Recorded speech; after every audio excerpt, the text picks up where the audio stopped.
Students, now we will see chapter 4. So the chapter name is Miscellaneous Measuring Instruments, and on this chapter we are going to get 25 marks in the annual exam. So this 25 marks we will be getting 10 marks 2 questions and 5 marks 1 question. So measuring instruments. So in this chapter we are going to see some very important instruments which are used in the ICUs in hospitals.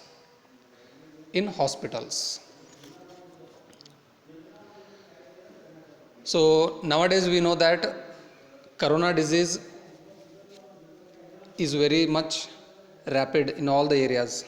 So we have been hearing in the news that they have been kept on ventilators. So to save a person from COVID-19, we require ventilator. And this chapter we are going to see such instruments which are used in ICUs for life saving of the patients.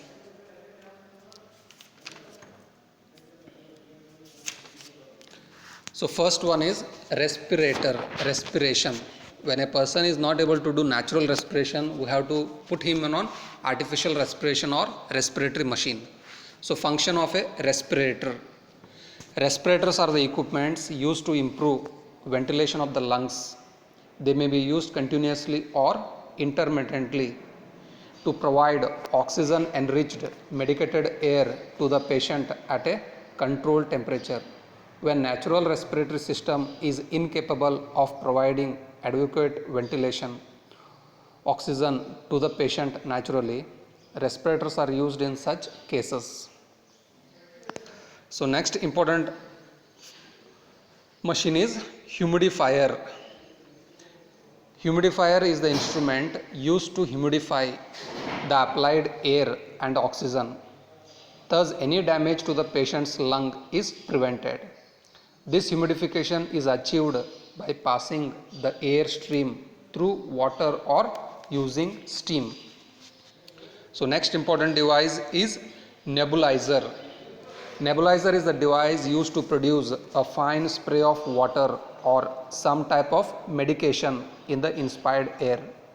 In a nebulizer, the water or medication is added to a high velocity jet of oxygen and thrown against one or more baffles so that droplets of controllable size are obtained and then are applied to the patients. So next important machine is spirometer. Spirometer is a device used to measure the volume of exhaled air, the air which we are giving out, exhaled air, when the medicated air is forced into lungs through the valve. The spirometer is in closed condition. When the inspiration is complete, the valve starts the expiration cycle. During expiration, air is sucked into the spirometer chamber through valve. At the end of expiration, the controller trips the main solenoid and thereby initiates the inspiration process. So next important function is ventilator. Ventilator is a device used to improve ventilation of lungs. It may be used continuously or intermittently to provide oxygen enriched medicated air to the patients at a controlled temperature when the natural respiratory system is incapable of providing adequate ventilation. So these ventilators are in high demand because of COVID-19 disease. So to save a patient's life, doctors, physicians, they compulsorily require ventilators to keep the patient alive. So next one is diathermy. Diathermy is the process of heating tissues and muscles. It uses a high frequency electric current to stimulate the tissues, joints and muscles of a patient. So diathermy, what it does? Heating increases metabolism and thus results in relaxation.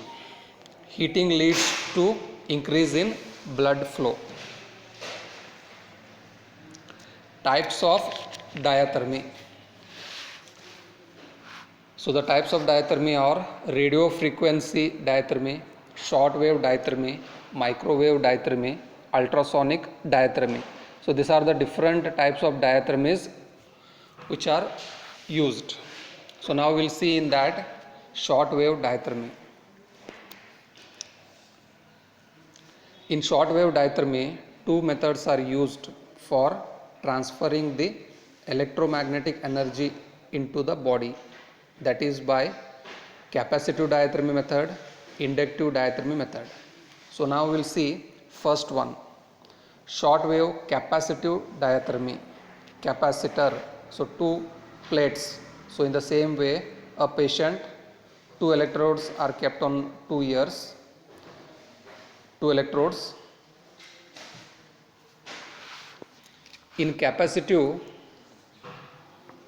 short wave diathermy, the part of the body to be treated is placed between two metal plates like electrodes energized by the high frequency source. The body tissues between the plate acts as dielectric. This arrangement forms a capacitor, hence it has been named as capacitive diathermy short wave method. When the high frequency source is applied to the electrodes, the dielectric loss of the capacitor produces heat in the intervening tissues. The dielectric loss may be due to vibration of ions and rotation of dipoles in the tissue fluids. The electrodes are called pads. These pads do not contact directly with skin. So in between we are keeping some cloth, or we call them as pads. Usually a layer of towel is placed between the electrodes and the surface of the body. In short wave capacitive diathermy, the heating is developed on both sides of the tissue.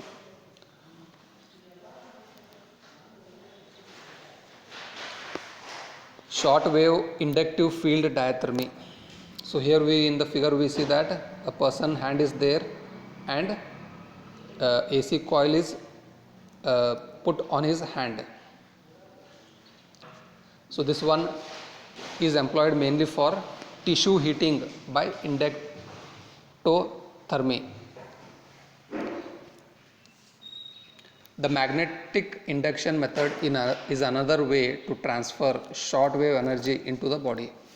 In induction diathermy, the high frequency AC signal is connected to a flexible cable instead of pads. This cable is coiled around the arm or knee. The alternating current AC in the coil results in an alternating magnetic field in the tissues. In case of short wave diathermy using inductive field, the greatest heating effect is obtained in the muscles, which has low resistivity between the fat and muscle. The heating effect is very high. So next one we'll see microwave diathermy. So now the heating of the tissues or muscles is done by the microwave technique, hence it has been named as microwave diathermy. In microwave diathermy, the portion of the body to be treated is irradiated with very short wireless waves having the frequency in the microwave region.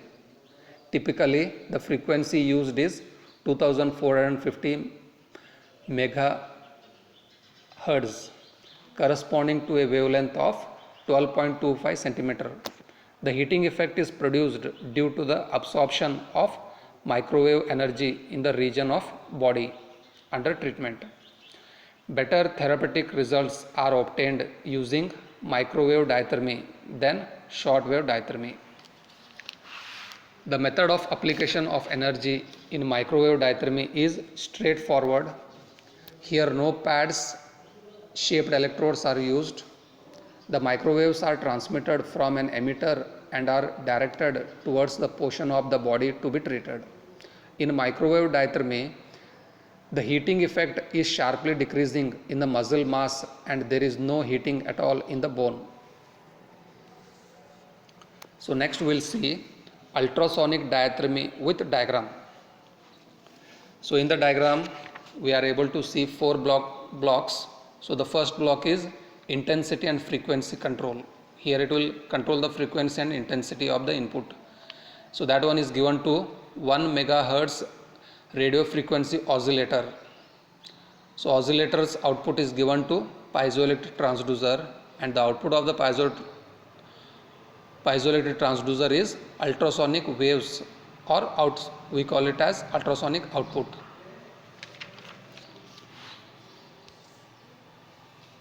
The ultrasonic waves are the sound waves with a frequency in excess of 20 kilohertz. The ultrasonics are used for the therapeutic purposes in a similar manner as short wave diathermy. The instrument using ultrasonic waves for therapeutic purposes is known as ultrasound therapy unit. The ultrasonic waves have thermal and mechanical effects. The heating effect is produced because of the absorption of the ultrasonic energy by the tissues. The heating effect increases the shell activity. This increases the blood flow and thus enhances the availability of oxygen in the shells.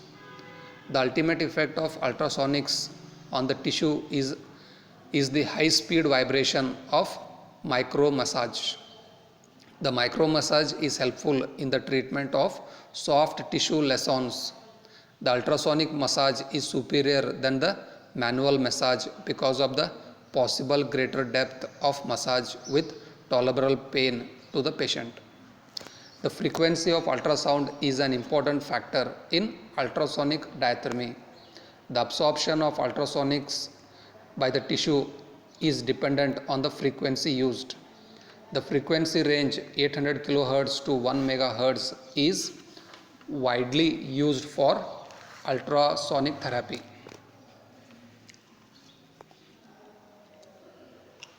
The ultrasound diathermy instrument is similar to that of short wave diathermy.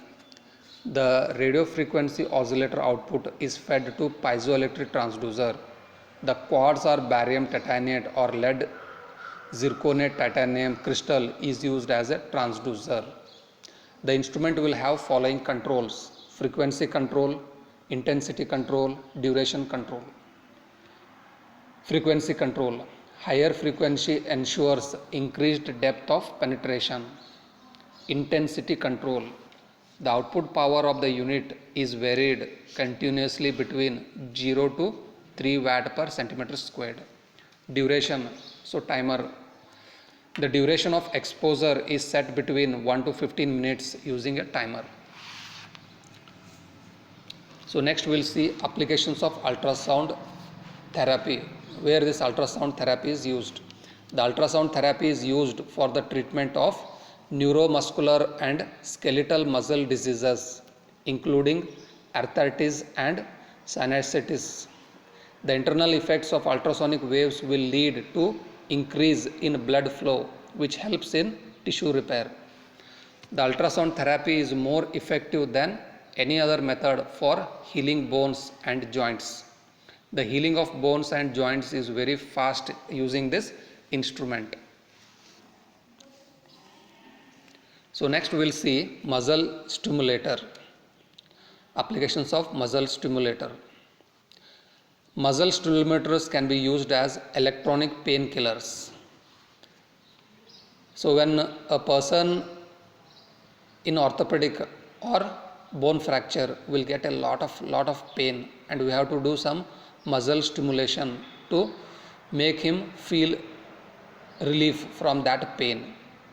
So muscle stimulator can be used as electronic painkiller. So it is referred as electronic painkiller, not by taking tablets. Muscle stimulator can also be used as a functional electrical stimulation. Muscle stimulator can be used as electronic painkiller. This is used for the treatment of post-surgical pain syndromes. Once the doctor performs some surgery, so the next day, the portion where he has cut, that patient starts to get too much pain. So it is called as post-surgical pain syndromes. And to feel comfortable, we give this electronic painkiller. Muscle stimulator is used there. Here the electrical impulses of proper width, height, duration are applied so as to block the pathways of transmission of pain. This equipment is used for relieving chronic and acute pains. This employs non-destructive, non-invasive method of relieving pain. The conventional pain killing is done by drugs which may have many side effects. On other hand, the electronic painkillers will have minimum side effects than tablets. Muscle stimulators can also be used as a functional electrical stimulation. The important use of muscular stimulation is in the field of functional electrical stimulation, in which the programmed stimuli is given to the motor nerves and muscles to achieve motion in the arms and legs in patients. This stimulation of leg muscle is used to achieve leg bracing, locking the knee joint, bicycle pedaling and walking. Next we will see therapeutic stimulator. The figure consists of a versatile electrodiagnostic therapeutic stimulator. It consists of a variable rate, a stable multivibrator denoted by M1 that generates a basic stimulus frequency. The output of the stable multivibrator M1 triggers the monostable multivibrator M2, which sets the pulse width. The pulse output from the monostable multivibrator M2 constitutes an uninterrupted galvanic output. The frequency and duration of interrupted galvanic current can be independently controlled. Another stable multivibrator M3 produces short duration Faraday pulses. The Faraday currents are usually modulated at the frequency set by the multivibrator M1 using a mixer M4. The output of M4 is surged Faraday current. The output of monostable multivibrator M2 can be integrated so that the uninterrupted galvanic pulses can be modified, have an exponential rise and fall. Thus waveforms resembles a triangular waveform. Finally, the selector switch is used to select any one of the waveform. The selected waveforms is fed either to an emitter follower stage in order to obtain a low output impedance, constant voltage output. In case of the constant voltage stimulator, the output is indicated on a meter calibrated in volts. The output of the stimulator is given to isolation transformer so as to isolate the output from earth.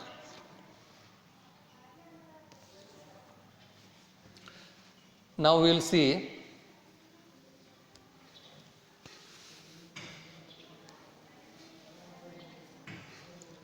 lung volumes and capacities.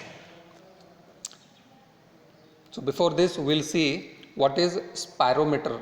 Spirometry is a common test to know how well your lungs work by measuring how much air you inhale, take inside, how much air you exhale, give out, and how quickly you exhale. Spirometry is used to diagnose asthma, chronic obstructive pulmonary disease, and other conditions that affect breathing. So spirometer machine is doing. So now we will see lung volumes and capacities. Lung volumes and lung capacities refer to the volume of air in the lung at different phases of the respiratory cycle. So first one is called tidal volume, TV. The volume of gas inspired or expired during normal quiet breathing is known as tidal volume. Normally how much a person takes in air and gives out air through the lungs is called tidal volume.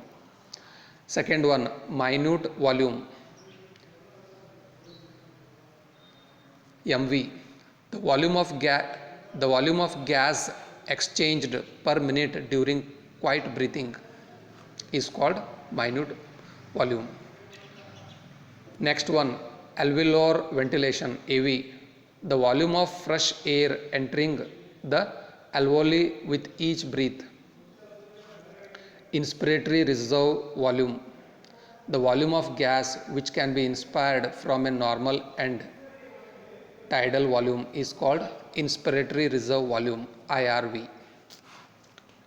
Next one, expiratory reserve volume, ERV. The volume of gas remaining after a normal expiration is called expiratory reserve volume. Residual volume. The volume of gas remaining in lungs after a forced expiration is called residual volume.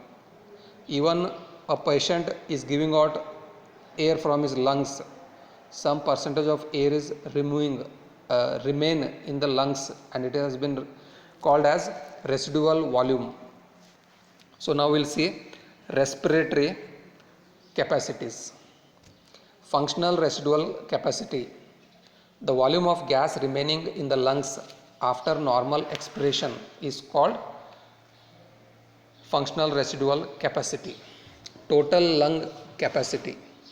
The volume of gas in the lungs at the point of maximal inspiration is called total lung capacity. Dead space. Dead space is the functional volume of the lungs that do not participate in gas exchange. Vital capacity. The greatest volume of gas that can be inspired by voluntary effort. Inspiratory capacity. The maximum volume that can be inspired taken inside from the resting and expiratory portion is called inspiratory capacity. So now we'll see blood pump. The blood pump is mainly used in dialysis, kidney dialysis machine to give blood flow at constant rate. The main requirements of any ideal blood pump are as follows. It must be able to pump the blood at constant rate up to 6 liters per minute. It must deliver the blood with appropriate pressure. Pumping action should not cause damage to the cellular and fluid part of the blood. The pump must be highly clean and sterilized. Under critical conditions, this must be able to operate manually. All the body parts in contact must have a smooth and continuous surface so that blood clotting will not take place.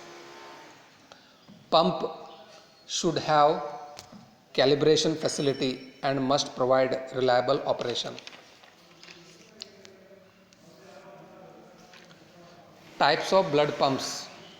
Blood pumps are classified into two types: pulsative, non-pulsative.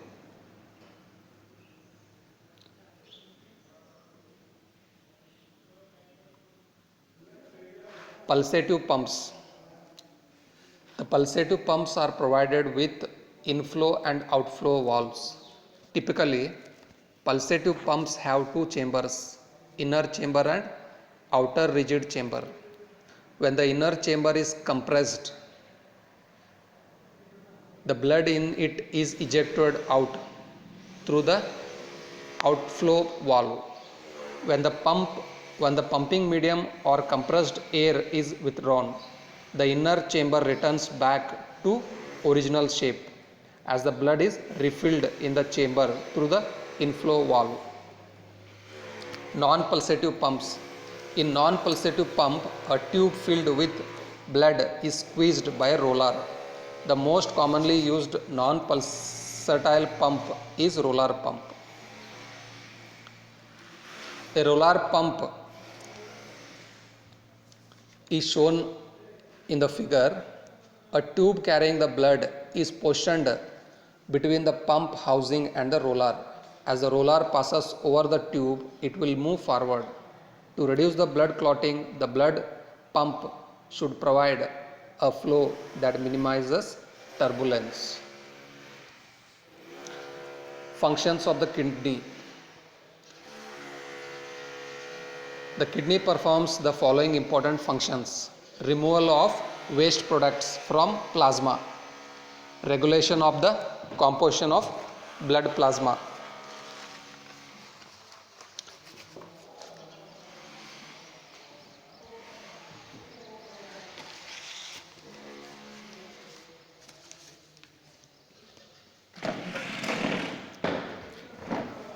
regulation of the composition of blood plasma, regulation of constant blood pressure.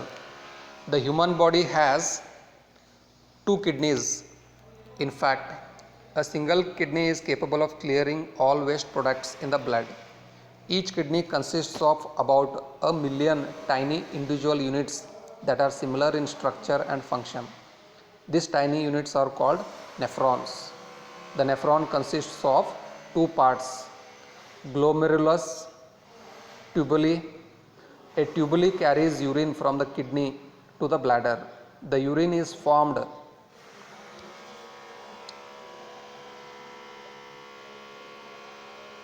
from the blood by nephrons. The urine formation consists of three processes: filtration of blood plasma, excretion of waste products in the form of urea, uric acid and phosphates, reabsorption of water, glucose and sodium. So in the figure, the glomerulus does the filtration, the tubulus does the excretion and reabsorption. The arterial blood is entering into the glomerulus where filtration takes place. Water, glucose, amino acids, salts, urea are filtered out. The reabsorption of glucose, amino acid, proteins, water and salt takes place at the entrance of the tubule. This reabsorption by the tubules will not be complete if concentration of a particular chemical in the blood is elevated. In case of diabetes, the sugar levels in blood exceeds, and because of incomplete reabsorption, glucose appears in urine. During the renal damage, the creatine, nitrogen compound level in urine is reduced. During renal failure, the urea level in the urine is reduced. The kidney failure leads to accumulation of toxic substances in the body. When the kidney failure is diagnosed, artificial kidney may be intermittently employed to reduce the accumulation of waste products and water. The normal pH value of the blood is thus restored. Principle of dialysis. The artificial kidney is situated outside the patient's body. It receives the patient's blood via a plastic tubing from particular artery. The return of the dialyzed blood is through a plastic tube to a vein. The artificial kidney is basically a silicone membrane which has tiny perforations, holes that are invisible to the naked eye. On other side of the membrane separation, there is a dialysing fluid which is an electrolyte solution of suitable composition. The dialysis now takes place through this membrane. The waste products pass through the membrane into the dialysing fluid from where they are taken away. The waste products in the blood pass through minute perforation because of the existence of a concentration gradient across the membrane. Before dialysis operation, the dialysyl fluid is free from waste products, molecules, and hence a concentration gradient exists.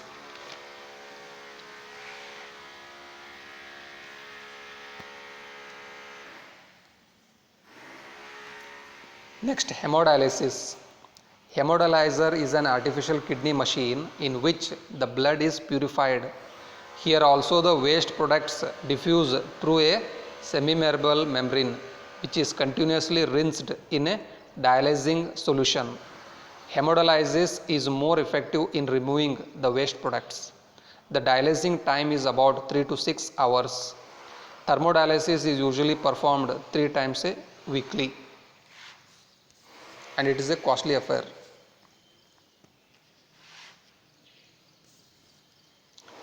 Hemodialyzer machine. The blood is taken from the artery to the dialysing unit. Downside, the blood flow must be protected against bacterial infections. Using a blood pump, the blood is pumped into a number of planar membrane sheets. Blood flows in alternate spaces and the dialysatile flows in the other. Through the membrane sheets, urea, creatine, uric acid and phosphates are diffused from blood to dialysate.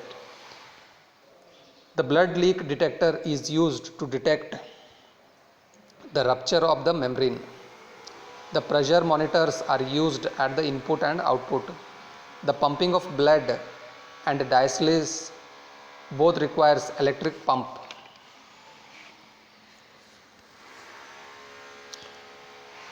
Physiology of the respiration system.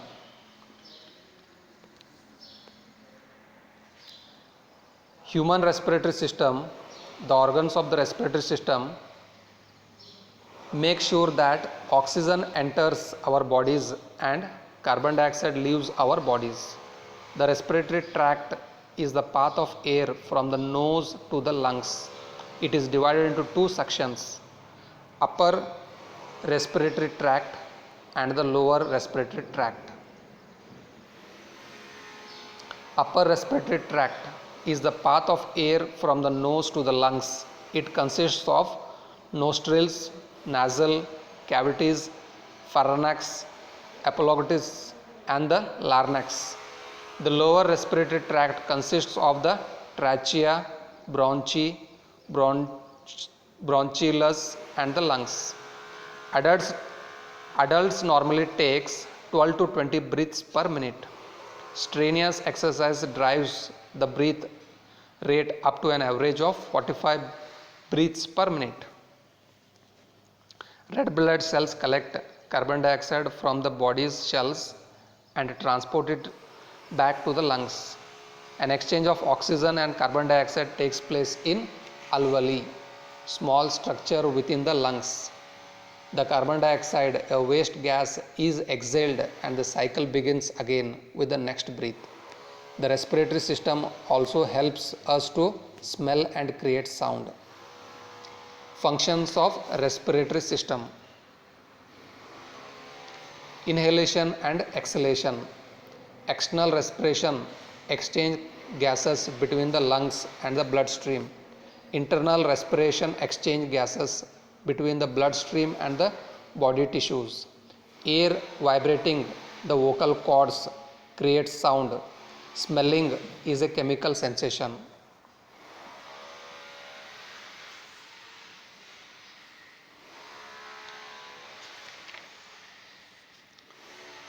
Plethysmograph. A plethysmograph is an instrument for measuring changes in volume within an organ or a whole body, usually resulting from fluctuations in the amount of blood or air it contains. The word is derived from the Greek word pilotomos, meaning increasing, enlarging, becoming full, etc. Usually, lung volume of air is studied during inhalation and exhalation of air during respiration.